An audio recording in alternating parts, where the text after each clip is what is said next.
So welcome to this tutorial. First of all, I just want to say that lots of people do bedding rolls. This is my little helper. Hi, Pixie. Lots of people do bedding rolls in different ways.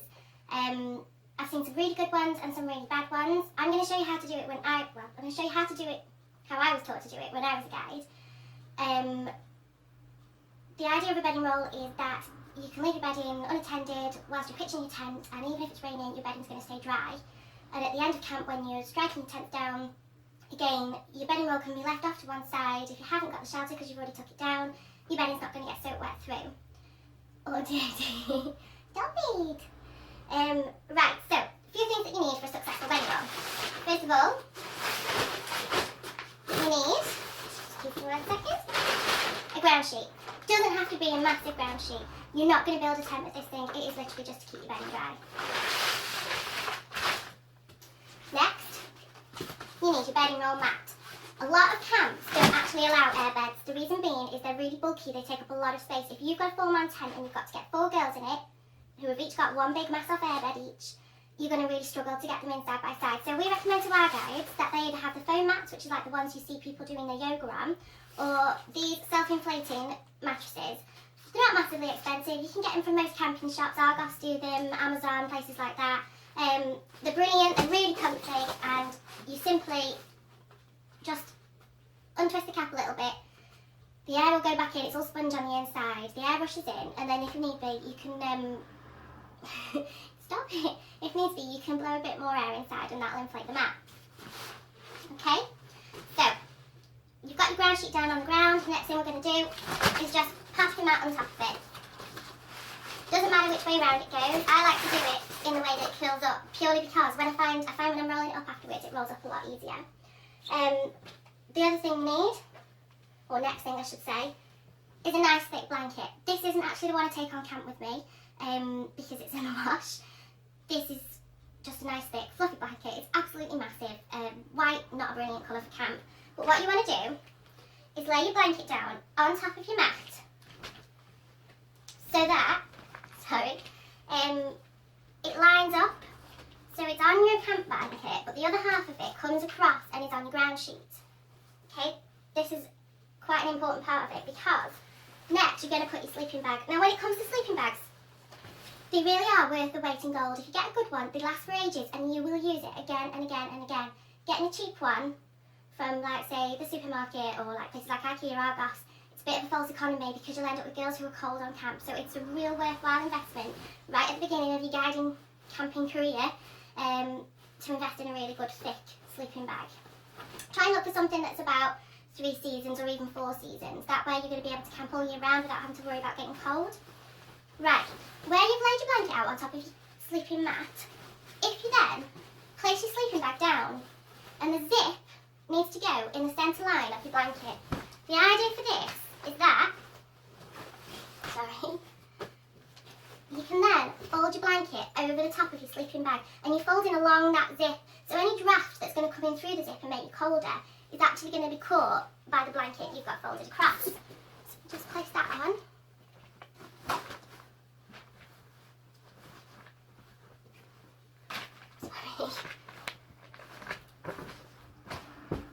Right. Next, if you like a pillow when you go to sleep, I like a good pillow. I actually like 2 pillows when I go to sleep. So when I go on camp, I tend to take a feather pillow with me, just because it keeps my head warm, and they roll up nicely in your bedding roll. You can bend them over really, really easily. So if you're one like me and you like a double pillow, you've got a smaller pillow that you can double up. Okay, so that goes just in the top opening of your sleeping bag. Funnily enough, where you'd expect your head to be. Okay, next on your bedding roll, you're going to be looking to put probably your camp blanket. Okay, so my camp blanket, I've got all my badges sewn on that I've earned throughout my time in guiding. And the other thing I chose to do is, like the international camps I've been on, I've embroidered, well, I say embroidered, I've sort of stitched the name of them and the year that I went.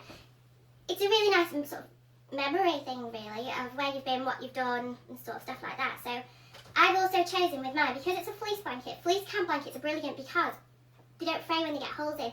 So I chose to cut mine. I've cut a line across the centre and a little line down. The idea being I can then wear it over my head like a poncho around the campfire.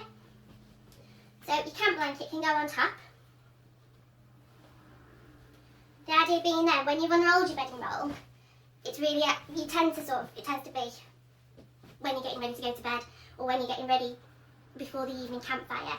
So if you have your camp blanket in your bedding roll, but on the top, it's really easy to access when you put your bedding out before you go to the campfire.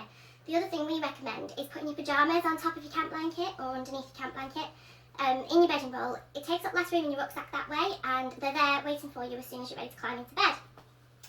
So the other thing that you need is string, because you're going to be tying this bedding roll up. Now, what I like to tell my guides to do is to stretch it out as long as your arms, and then make a slip knot. Now, the bit that slides through must be the longer part and not the end. So not the end, but the longer part, because you're going to be able to pull that then to tighten it whilst you're tying your bedroll up. So, I'm just going to roll it up. Now, when you roll it, if you can do it in pairs and get it really, really tight, the tighter the better, because it makes for a smaller bedding roll. You don't want to be lugging a massive thing round. The blanket I normally take is smaller than this one, so it doesn't usually come out too big. However, I have a feeling this one's going to come out quite large because of the thickness of the blanket that I'm using. So you just keep rolling and rolling and rolling. As tight as you can. I haven't done this very tight. Okay? Then once you've got it all rolled up, you should still have your ground sheet flat. You only roll your bedding. Don't roll the ground sheet in with your bedding, because all that happens then, if you do it that way when you pack away, all the bottom of the muck on the ground sheet is going to get rolled up in your bedding. So just roll the actual mat and the sleeping bag, the actual bits that you sleep on and in, not the ground sheet. Think of the ground sheet as the wrapping paper on your present, and think of your bedding roll as your present. You wouldn't sort of roll it all up, so don't. So, next with your ground sheet, you want to take this side that's closest to you and the edge opposite, and bring them up together. Like you're trying to fold it in half with your bedding roll in the middle. And then once you've got your edges together, she says, yeah, you want to roll them down towards your bedding roll. All the way along, roll them right down and roll it tight. Don't fold it, roll it. The firmer and tighter you roll it, the more watertight your bedding roll is going to be. Once you've got that rolled, remember your rope with a slip knot, slip knot. Grab a hold of that. Make your loop as big as you need it, and holding one end of the ground sheet really firmly, slide your loop over that end. And then pull. So you should be able to pull it really tight to secure that part that you've just rolled down. I like, because I'm a bit of a neat freak about it, I like to try and keep my slip knot bit along where my loop is and along where the crease is for the ground sheet, purely because then the next bit's a little bit easier. So, keeping that tight, you can put your knee on it or something. And then, just move the end out of the way, keeping that tight, move it along to your other hand. If you hold it down like that, put your thumb up in the air, like give a thumbs up. Bring the rope in front of your thumb, so you've got it looped over your hand, and then underneath, you see, underneath the bedding roll, and back up to meet. I've got like the longest piece of string ever. Back up to meet it around the other side. Then, that loop that you've sort of made with your thumb here, pull it through. You know, like you do with when you're tying a ribbon around a parcel. You want that sort of effect? Make the catch up. Can't resist a piece of string. Bailey, leave it! Okay? I'm just pulling the excess string through. Should have got some scissors really and cut it a bit shorter before I started, because I've got way more than I need. But to be fair, it's really handy because if you get good strong string, it's brilliant for improvising, making washing lines, tying other things up, repairing guy ropes. It's all about that big head sort of thing. So once you've done that bit and you've got to this side, next you want to keep that tight. I like to put my knee on it just because it's easier. Okay? You need to roll your ends under. So you roll in exactly the same direction as you just rolled the top, but you roll it underneath and back on itself. So any water that falls on top of your bedding roll is just going to run off instead of running into your bedding. Okay? So once you've rolled the ends under, you need to secure that end. So I turn my bedding roll over, and then just bring the rope around, just like you're tying up a it up. But where the rope comes over that across bit, I bring it over it, and then I bring it under it, so it's coming back towards me. She's pulling 10 miles of rope through.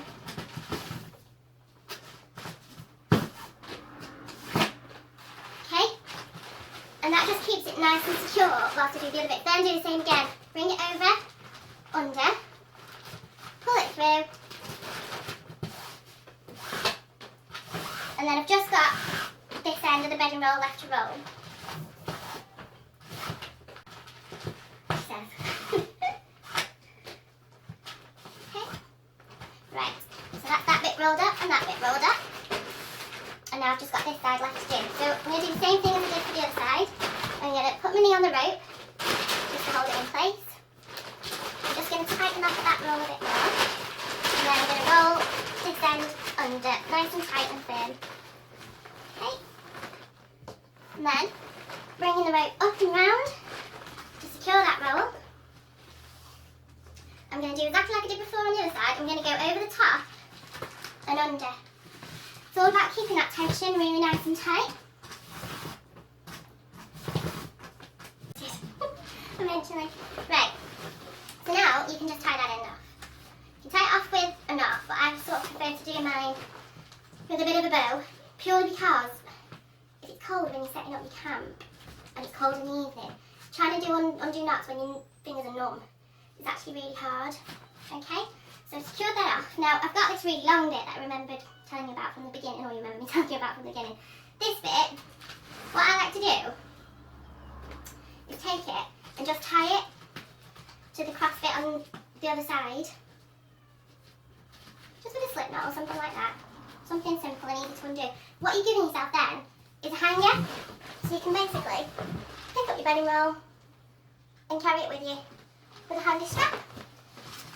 And that's it, all bundled up, nice and neat and secure. When we do these with the guides, after we've shown them how to do it, we tend to play chuck the bedding roll, just to see who's rolled it tightly, who's secured it tightly. They all really enjoy it, and it's just a good chance to sort of test your skills. So yeah, that's how I do a bedding roll. Happy camping!